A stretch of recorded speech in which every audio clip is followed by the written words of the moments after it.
Madame, Monsieur, bonjour et bienvenue à votre magazine Le Consommateur. Notre thème d'aujourd'hui, les nouvelles mesures gouvernementales de lutte contre la vie chère. Alors vous le savez, en vue d'apporter des réponses immédiates aux préoccupations des populations et surtout de préserver leur pouvoir d'achat, le gouvernement a pris des mesures récentes en Conseil des ministres. Il y a une grogne, les consommateurs décrient la hausse des prix sur certains produits. Alors nous transformons en enquêtrices et nous sommes allés à la rencontre de deux personnes importantes du système, c'est-à-dire M. Aimé Coison, qui est directeur général du commerce intérieur au ministère du Commerce et de l'Industrie. Et nous sommes également allés à la rencontre du secrétaire exécutif du CNLVC, Mme Bakone Ranis Didis. Bienvenue à votre magazine, installez-vous confortablement et vous faites bien.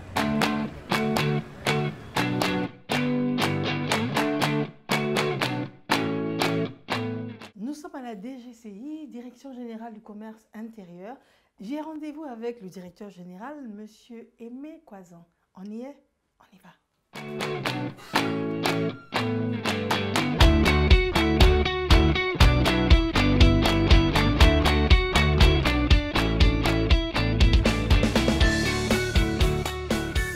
Monsieur le directeur général, merci de nous recevoir. C'est moi qui vous remercie. Alors, les consommateurs décrivent l'augmentation du prix sur certains produits. Donc, nous sommes venus à l'information. Alors, une des mesures prises par le gouvernement, c'est la rencontre des acteurs du secteur filière par filière. En quoi cela consiste?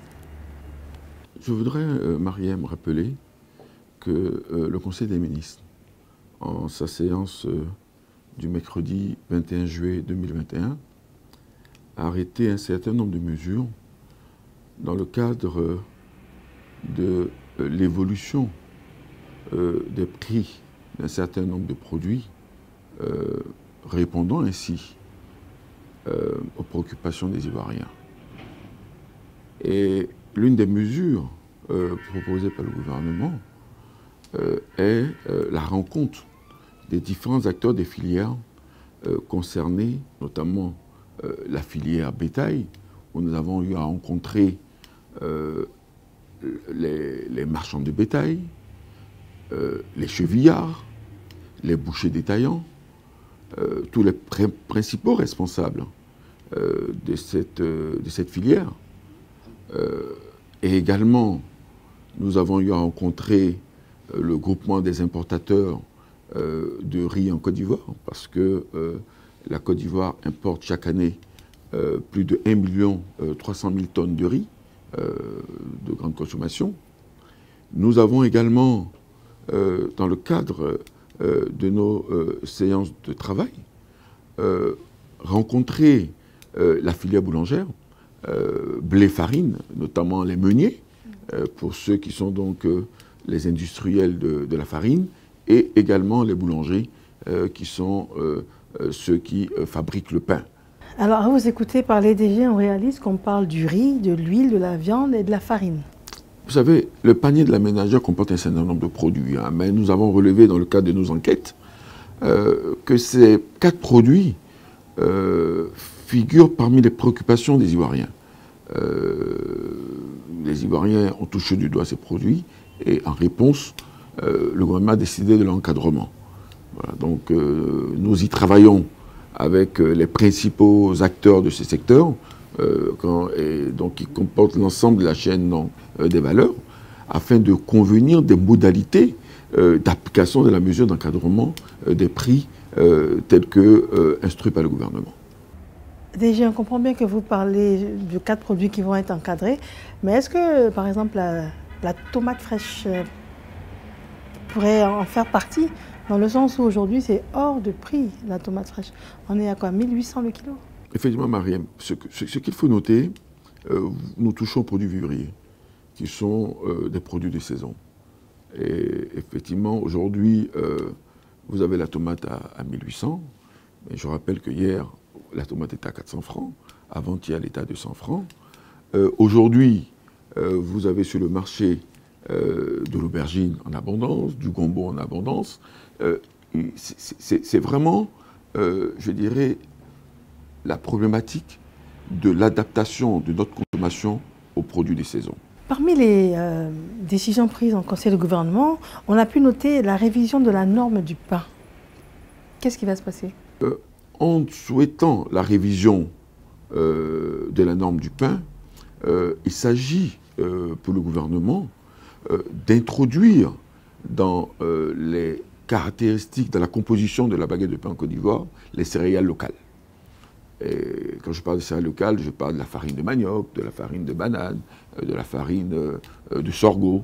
Voilà. Toutes les pistes sont envisageables pour permettre donc à la baguette faite en Côte d'Ivoire de ne plus dépendre de la variation des cours mondiaux du blé. Donc ça veut dire que quand on va parler de la baguette en Côte d'Ivoire, on peut avoir une baguette de pain faite avec de la farine de manioc. C'est ce que ça veut dire? Oui, absolument. Je ne peux pas vous le dire aujourd'hui puisque la norme va être révisée.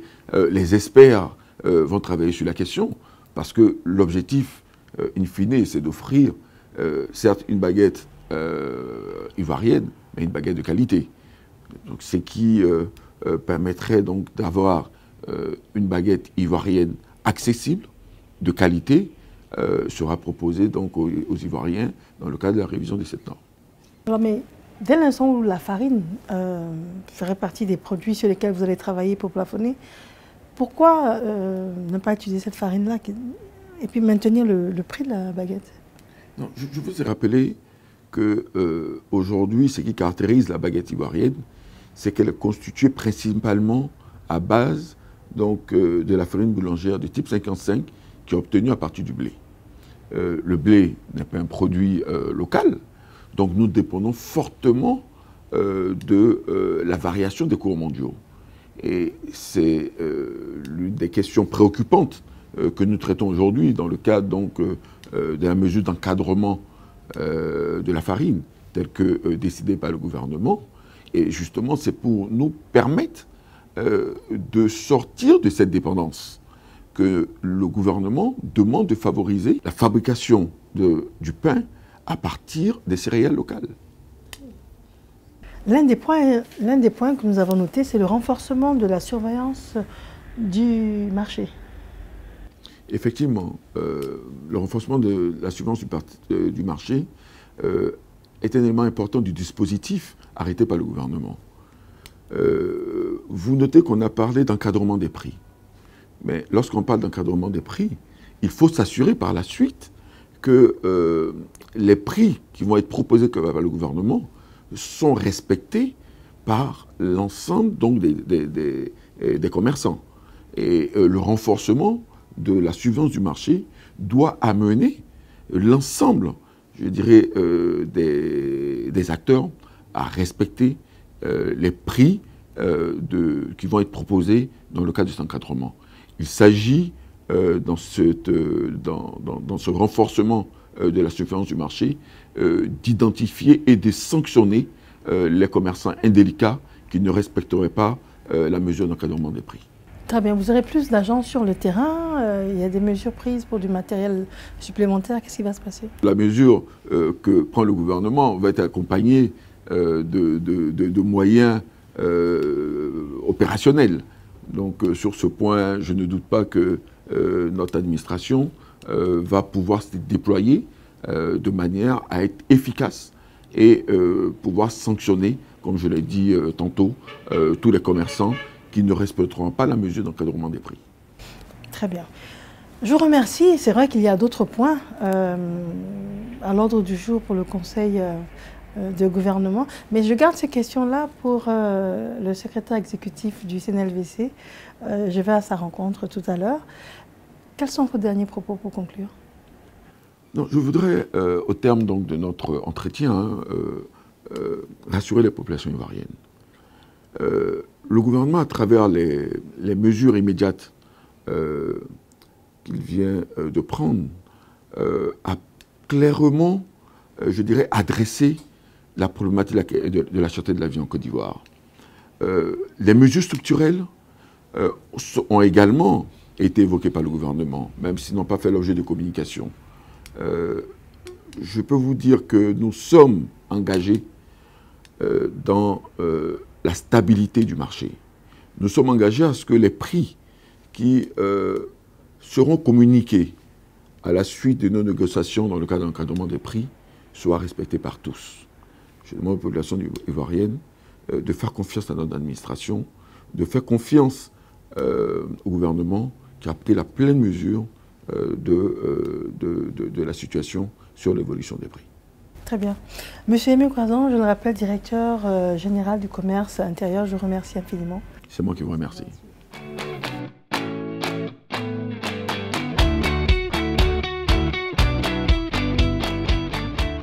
Nous sommes devant un hypermarché, une galerie commerciale également. Nous y avons rendez-vous avec Dr Bakone Ranis Didis, secrétaire exécutif du CNLVC. Vous le savez pertinemment, les décisions ont été prises en Conseil des ministres par rapport à la lutte contre la vie chère. Nous avons beaucoup de questions à lui poser. On y est?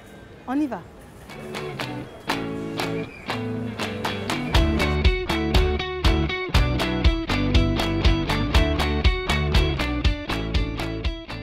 Nous venons de la DGCI que vous connaissez bien, la Direction Générale du Commerce Intérieur.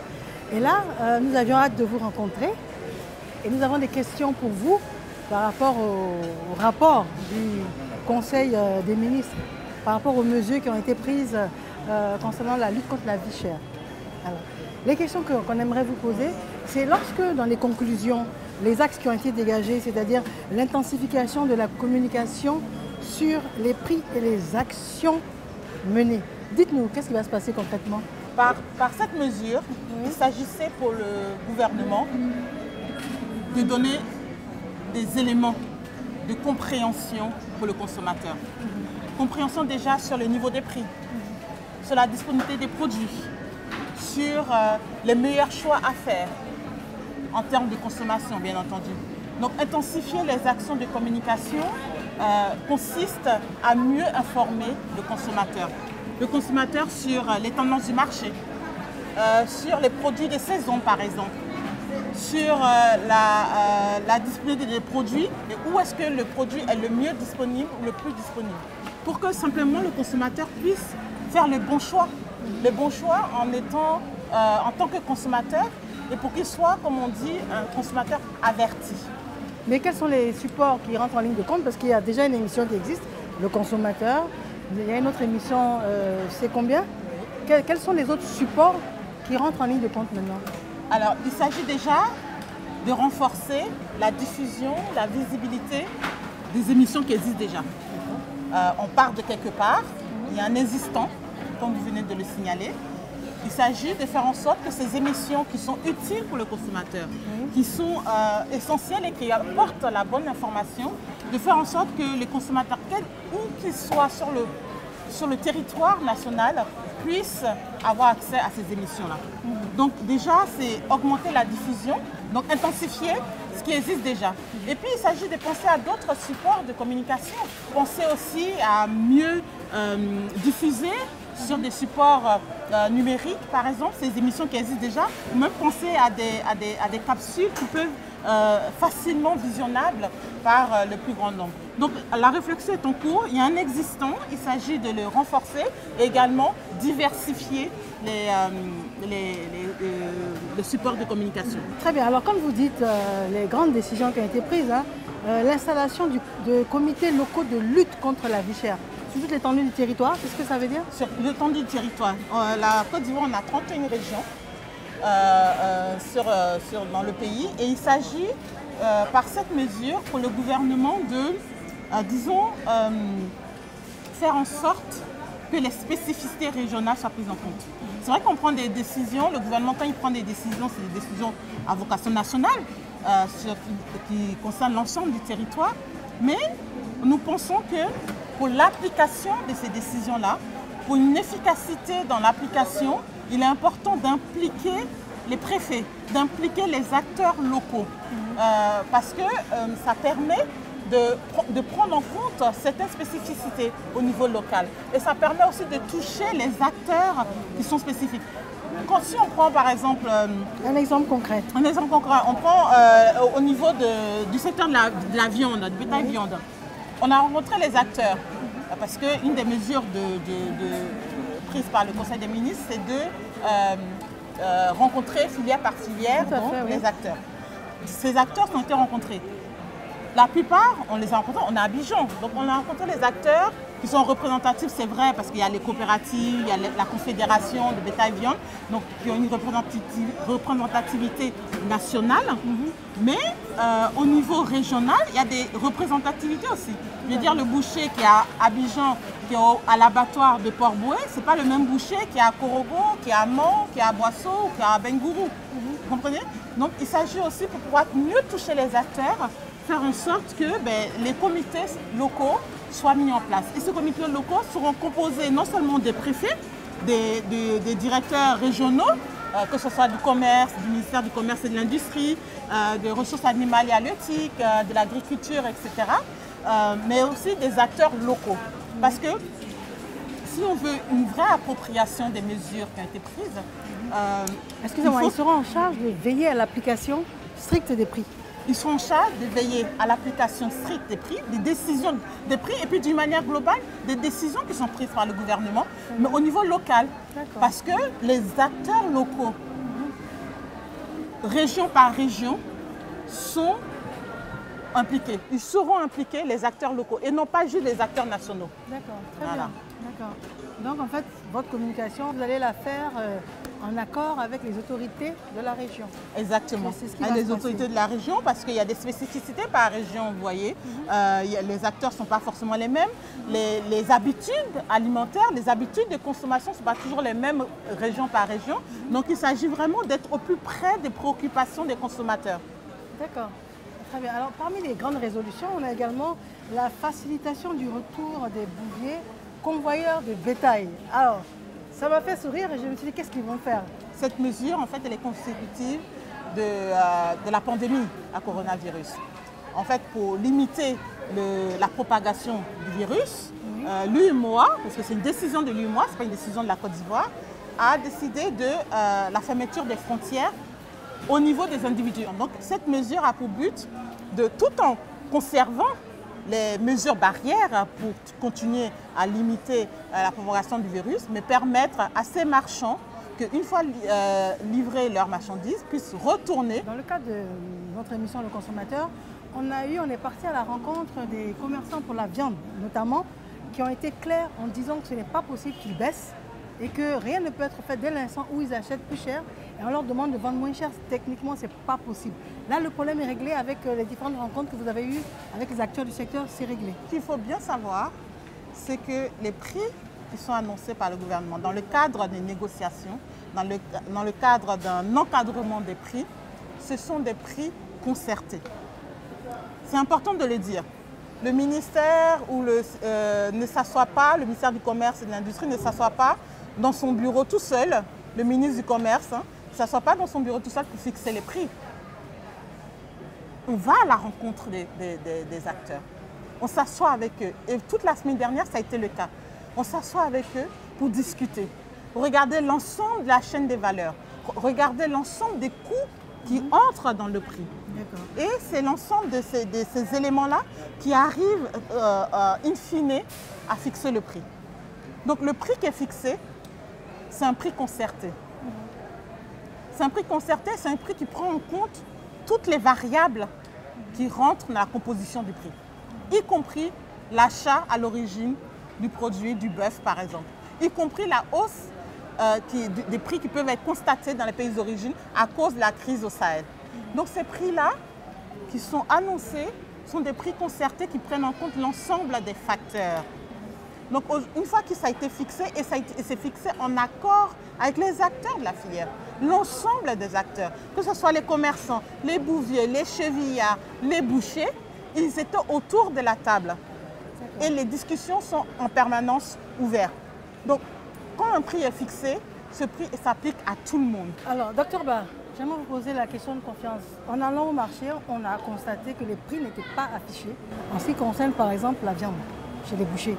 Est-ce qu'avec toutes ces nouvelles mesures, est-ce que ce sera effectif pour limiter la mauvaise foi que le boucher affiche ses prix dans les marchés en Côte d'Ivoire? L'affichage des prix est une obligation pour le commerçant. c'est essentiel pour le consommateur. C'est une information essentielle pour le consommateur. Il faut que le consommateur sache, avant de passer en caisse, à quel prix est affiché le produit qu'il a l'intention d'acheter.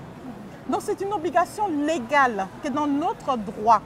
Donc celui qui n'applique pas les prix, le commerçant qui n'applique pas les prix, qu'il soit boucher, qu'il soit au marché, qu'il soit au supermarché, dans une boutique, il s'expose à des contraventions, à des sanctions. Docteur, dites-nous, l'un des derniers points,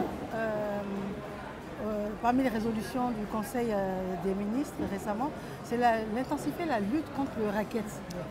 Ce sera à plusieurs niveaux sûrement.